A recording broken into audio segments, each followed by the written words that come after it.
A big hello and a warm welcome to all of you amazing and beautiful people out there to my channel, the Twinflame Union. The title of this channeling session is Divine Masculine is inspired by her lifestyle of the Divine Feminine. So let's get started. So what has basically happened with the Divine Masculine now is that he has been observing the lifestyle of the Divine Feminine and he's very much enticed with her lifestyle. And I'm being shown that this is not just for people who live in some mountain area or some natural place, which is, more of trees and more of nature and less of people.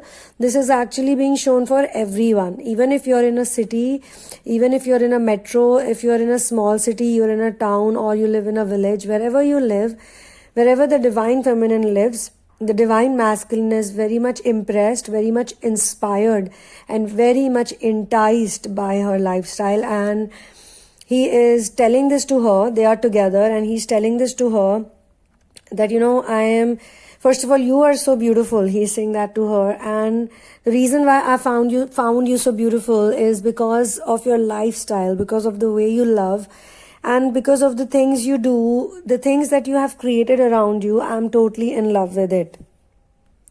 Now, the reason why he's very impressed by her lifestyle is because he feels that she lives a very healthy lifestyle, very spiritual lifestyle, very natural lifestyle, and the things that she's doing, she's very authentic. Now, this type of authenticity he hasn't seen in anyone he knows, and he feels that she's completely different than all the other people he has met so far, all the girls he has met so far. He's just continuously thinking that, how come she's so different? How come she's so unique? And obviously, it's because the Divine Feminine has accepted her real self, her gifts, her powers, her psychic nature, her telepathic abilities. She has accepted it. Before that, she had too much fear of the dark side because she did not understand the dark side. But now, after doing intense inner work, and I will again use this statement, after doing intense inner work, she has become friends with her dark side. She has done the shadow work. And when I say dark side, I don't mean something evil. I mean all the traumas and all the fears and all the problems and all those things, all the heaviness that she used to have, because of which she used to hide her gift or more gifts because she was scared of being judged. Now she has no judgment on herself, so she's a free person, a free soul, and she's living her life fully, which means that whether she dresses up in a certain way, whether she's too simplistic, or whether she likes to wear some nice clothes, or whether she likes to eat only vegan diet, or she likes to consume seafood only, or she likes to live by the beach, or even if she's living in the city, she's doing some very interesting thing. She has a very artistic house, or she has a very colorful place, or she has a very simple place, or she has a very peaceful place. It doesn't matter. She's maybe surrounded by many plants. She has some kind of hobby or some kind of passion, or some kind of passion is not the right word. She has some kind of lifestyle. And because there are so many Divine Feminines and everyone is different and unique in their own way, so I'm being shown only those who have been doing intense inner work, because the more inner work they do, the more mission work they do, they're obviously more free, more relaxed. They are very detached from other people, very detached from the masculine, very playful. They're very playful, and at the same time they know how to handle things when things get difficult. So they have a serious side when it's needed. They have a playful side. They are doing amazing things. So he's been constantly watching her, observing her, and now he's sort of complimenting her. Now, in some particular case, he's basically sitting in a park with her, and there are some peacocks around them. There are some beautiful birds and squirrels, and they are both observing them, the birds, the squirrels, the animals, the greenery, and maybe some people also in some cases. Like first I just see two of them, and he's looking at the birds. First he looks at the birds, then he looks at the squirrels. He's like, I want to give a biscuit to the squirrel. Then he says, I want to look at these beautiful flowers. They're so nice. He's taking pictures of the flowers, the beautiful flowers. And then he looks at some peacocks and he's like, oh wow, there are some peacocks as well. And this is the way he's actually sitting next to her. But there is so much beauty and peace around her that he's like, wow, I want to take the pictures, I want to do this, I want to feed the squirrels, maybe there are some dogs or there are some other animals, some animals are being shown to me. So me being a dog lover, I always look for dogs, but I definitely see the squirrels, if not the dogs. And I definitely see the peacocks, and I see some birds, and I see a lot of greenery around them. They're sitting in a beautiful place. It's a bench or something. Now, she may not be owning the park, but she could be going to that place every day. Or it is some beautiful spot. Maybe for some of you, it could be by the lake. Maybe you live near the lake. There is some kind of nature around. Or maybe he has visited her house, her place, and there are lots of plants in her house, very beautiful plants. I definitely see a lot of flowers. As if the divine feminines, they just love the flowers. The flowers are so beautiful. And just before the channeling, I saw some beautiful flowers as well. So, and then he talks about the birds. Look at the birds, they have their nest. And I also see ants. I see big black ants, but they're not like the dangerous, the ones that bite people. They have their own, house. They're walking in, going out, and he's like, oh, there's so many ants. And he's giving them some food, like, some bread or something for the ants. So all of these things are happening, and he's telling her that I'm in love with this place. But actually the place is symbolism of her. It's because of her presence that the place is looking so beautiful for him. So he's saying that I love this place, and this place is so nice. It makes me feel so peaceful. I feel so relaxed. I feel so happy being here with you. And I don't want to leave you. I don't want to leave this place, Let's just hang out here for some more time. Why not? Now, at the same time, I can also see that there is one particular couple. They are standing somewhere under the moonlight. So there's a beautiful moon, and they're sitting somewhere, and again they're outside. It could also be a terrace. So it's a beautiful terrace. Some people have this really this hobby that they make beautiful terrace gardens or beautiful places in their own house where they can sit and relax. They can do their own work. They can just maybe knit a sweater or paint a picture or just chop some vegetables, something like that. So she has made that place. She has decorated that place. It's a very beautiful place. And again, I see flowers also. So there is a beautiful moon, and under the moonlight on the terrace, they're lying down on a mat, and they're looking up at the stars and the moon and towards the sky. And he's telling her similar things like, look at this beautiful moon, and look at these flowers, look at this terrace. Even though it's a small spot, it is so beautiful and so mesmerizing. How did you do this? Like, did you come up with this idea? Did you come up with all the creativity over here? He's asking her those very nice questions, sort of complimenting her directly and indirectly, and he's happy to be there in her own space.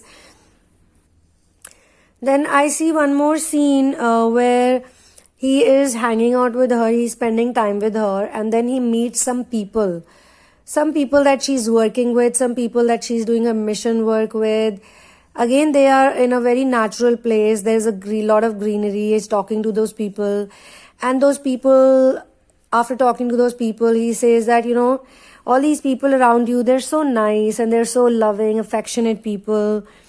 And how can anyone go from here? Like, basically he wants to tell her that you have a very nice lifestyle with some quality people, with some nice people, fun people, good people, basically, because he's been seeing a lot of materialistic people everywhere, a lot of greedy people everywhere, a lot of money-minded people. He comes from some background where the status symbol is too important, so now he's seeing some people who are very genuine, very grounded, very simplistic people. They don't have, very big, crazy desires, and they're doing good work. And while while talking to them, he feels very nice. But most importantly, he feels that, she has something in her that she has attracted so many nice people. And it's not necessary that they are her friends. They could be anyone, just, random people who she connects with, who she talks to. And he's like, talking to these people makes me feel like I'm in a very beautiful place. So he wants to be around her, and he notices that even though he's a stranger, while he's walking next to her with her, the people are treating him well because they like her, or even if she's angry with someone, or even if she's handling a situation, he's looking at her in a way that, look at her, she's so amazing. She knows how to deal with people. She knows how to say what with people. She knows how to handle people. She doesn't even need a man. She doesn't even need me. She's so independent, so fiery, so fierce, so strong, so loving at the same time. How does she do all this? So he's very impressed with her carefree nature, with the carefree nature of people also, because they are not like the typical people who are busy about, 9 to 5 job, how am I going to do this, how am I going to do that. Somebody is loving their animals so much, they have pets and they have animals, and all of them are like that, all of them are like her, because obviously she's not going to hang out with people who don't match with her vibrations and her frequency. So all of this, he is symbolizing it with her, because all the credit goes to her for being the way she is. She is attracting a certain lifestyle around her. So this is what he is continuously telling her, but in his own subtle ways, because he's still a bit shy. He doesn't want to be very direct on her face that, oh, my dear, come to me, come into my arms because you're so amazing. So he's pointing out different things about her, different qualities about others, about the things she has done, the work she has done, the decor, maybe the home decor, or maybe the outside decor, like I spoke about the terrace, or maybe something, some mission of hers. Maybe they go to a place where she's looking after homeless children, or she's working with an orphanage. So she goes and she helps the kids over there, and one fine day he goes with her, or she just tells him that, yeah, you can come along, you can help me out. And spending time with those children, with those people, maybe it's an old age home, it could be anything, where she's doing something really nice, So he looks at those children's smiling faces, happy faces, feels very nice. He's like, wow, this is so nice. This whole initiative of yours is so nice. This whole endeavor is so nice. Look at these people. They're simple people with beaming smiles, with beautiful personalities, with simplistic mindsets. And look at you in between all of them, So I can go on praising you. It's so nice. I don't even feel like leaving from here. But obviously they have to leave from there because they have to do other things also. So it's almost like she's telling him, yeah, now let's go. We'll come here again. And he's like, oh, I wish I could stay here more. Because what he's also liking that in her lifestyle, around her lifestyle, everyone is being very genuine. They don't mince their words. Even if, they are loud people. Like some people are very loud. They talk very loudly. They're very happy. They're always laughing and giggling, or they're cracking jokes, or they pass some sarcastic comments, but the other person doesn't take any offense. They all take it like, it's fun. So he's like, how come in my place where I live, in my lifestyle, everyone is so guarded, everyone is so formal, everyone is so, like always diplomatic. Diplomacy is something that he's over with, he's done with. He cannot stand fake people anymore. And looking at the surroundings where she is, maybe it's the children's faces, or it is the caretakers who are helping those children, maybe it's the animals, maybe it's the old people, something, where he is saying that, look at these people. They are pure. They are real. They don't fake anything. They want to shout, they are shouting. They want to cry, they'll cry. They want to ask for something, they'll do that. They will, if you don't have something, they'll be content. He's like, how come I don't have such people around me? And secondly, when I look at all these people, I feel I've known them forever. Basically, he's not talking about just the people. He's talking about everything around her. So he feels that this I resonate with this. I feel so close with this. I feel that this is a part of me that I was looking for, that I connect with so well. He's talking about also the energy. This energy feels very real to me. It feels like I know this energy and I don't feel like leaving from here. So this is where the channeling ends. Thank you so much, and one love and peace out.